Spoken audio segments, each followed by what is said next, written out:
ಕನ್ನಡ ಜಿಲ್ಲೆಯಲ್ಲಿ ಧಾರಾಕಾರ ಮಳೆಯಾಗ್ತಾ ಇದೆ. ಕಳೆದ 2-3 ದಿನಗಳಿಂದ ನಿರಂತರವಾಗಿ ಮಳೆಯಾಗ್ತಾ ಇರುವಂತ ಹಿನ್ನೆಲೆಯಲ್ಲಿ ಗಂಗಾವಳಿ, ಅಘನಾಶಿನಿ, ಕಾಳಿ, ಶರಾವತಿ ನದಿಗಳ ಆರ್ಭಟ ಮುಂದುವರಿತಾ ಇದೆ. ಹಲವು ಗ್ರಾಮಗಳು ಜಲಾವೃತ ಆಗಿವೆ. ಸುರಕ್ಷಿತ ಸ್ಥಳಕ್ಕೆ ಜನರನ್ನು ಸ್ಥಳಾಂತರ ಮಾಡುವಂತ ಕೆಲಸ ಕಾರ್ಯಗಳು ಕೂಡ ನಡೀತಾ ಇವೆ. ಒಟ್ಟು 18 ಕಡೆಯಲ್ಲಿ ಕಾಳಜಿ ಕೇಂದ್ರವನ್ನು ತೆರೆಯಲಾಗಿದೆ. ಜಿಲ್ಲಾಡಳಿತ ಈ ಕೆಲಸ ಮಾಡ್ತಾ ಇದೆ. ಕಾರವಾರದಲ್ಲಿ 6, ಅಂಕೋಲಾದಲ್ಲಿ 4, ಹೊನ್ನಾವರದಲ್ಲಿ 8 ಕಾಳಜಿ ಕೇಂದ್ರ ಸ್ಥಾಪನೆ ಆಗಿದೆ. ಒಟ್ಟು 18 ಕಾಳಜಿ ಕೇಂದ್ರಗಳಲ್ಲಿ 2055 ಮಂದಿಗೆ ಆಶ್ರಯ ನೀಡಲಾಗಿದೆ. ಕದ್ರಾ ಜಲಾಶಯದಿಂದ ಕಾಳಿ ನದಿಗೆ ನೀರು ಬಿಡುಗಡೆ ಆಗಿದೆ. 61,000 ಕ್ಯೂಸೆಕ್ ನೀರು ಈಗ ಕಾಳಿ ನದಿಗೆ ಹರಿಬಿಟ್ಟಿರುವಂಥದ್ದು. ಕಾಳಿ ನದಿ ತಟದ ಜನರಲ್ಲಿ ಮತ್ತೆ ಪ್ರವಾಹದ ಆತಂಕ ಎದುರಾಗ್ತಾ ಇದೆ. ಹಾಗಾಗಿ ಅಲ್ಲಿರುವಂಥ ಸ್ಥಳೀಯರಿಗೆ ಮುಂಜಾಗ್ರತಾ ಕ್ರಮವಾಗಿ ಅಲ್ಲಿ ಈಗ ಕಾಳಜಿ ಕೇಂದ್ರವನ್ನು ತೆರೆಯಲಾಗಿದೆ. ಒಟ್ಟು 18 ಕಾಳಜಿ ಕೇಂದ್ರಗಳನ್ನು ತೆರೆಯಲಾಗಿರುವಂಥದ್ದು. ಅದರಲ್ಲಿ 2055 ಮಂದಿಗೆ ಆಶ್ರಯ ನೀಡಲಾಗಿದೆ ಅನ್ನುವಂಥ ಮಾಹಿತಿ ಸಿಗ್ತಾ ಇದೆ. ಈ ಕೆಲಸ ಬೇಗನೆ ಆಗಬೇಕಾಗಿದೆ. ಹೀಗಾಗಿದೆ.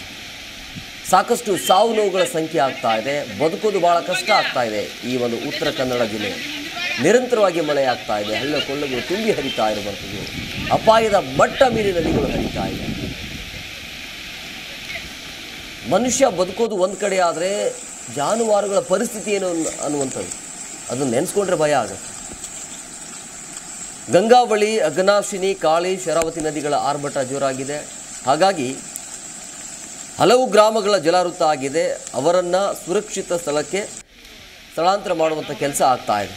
ಒಟ್ಟು 18 ಕಡೆಯಲ್ಲಿ ಕಾಳಜಿ ಕೇಂದ್ರಗಳ ತೆರೆದಿರುವಂಥದ್ದು ಜಿಲ್ಲಾಡಳಿತ ಮಾಡಿರುವಂಥ ಕೆಲಸ ಇದು. ಕಾರವಾರದಲ್ಲಿ 6 ಇದೆ, ಅಂಕೋಲಾದಲ್ಲಿ 4, ಹೊನ್ನಾವರದಲ್ಲಿ 8 ಕಾಳಜಿ ಕೇಂದ್ರವನ್ನು ಸ್ಥಾಪನೆ ಮಾಡಲಾಗಿದೆ. ಅಂದರೆ ಈ ಎಲ್ಲೆಲ್ಲಿ ಅವಘಡ ಆಗತ್ತೆ, ಎಲ್ಲೆಲ್ಲಿ ಸಮಸ್ಯೆ ಆಗತ್ತೆ ಅನ್ನುವಂಥ ಕಾರಣಕ್ಕಾಗಿ ಮುಂಜಾಗ್ರತಾ ಕ್ರಮವಾಗಿ ಅವರನ್ನು ಅಲ್ಲಿಂದ ಬೇರೆ ಕಡೆಗೆ ಶಿಫ್ಟ್ ಮಾಡುವಂಥ ಕೆಲಸ ಆಗಿದೆ.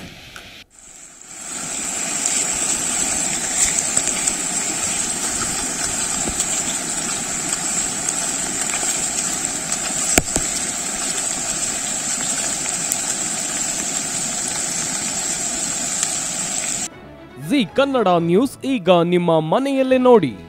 ಎಲ್ಲ ಕೇಬಲ್ಗಳಲ್ಲಿ ಈಗ ಲಭ್ಯ.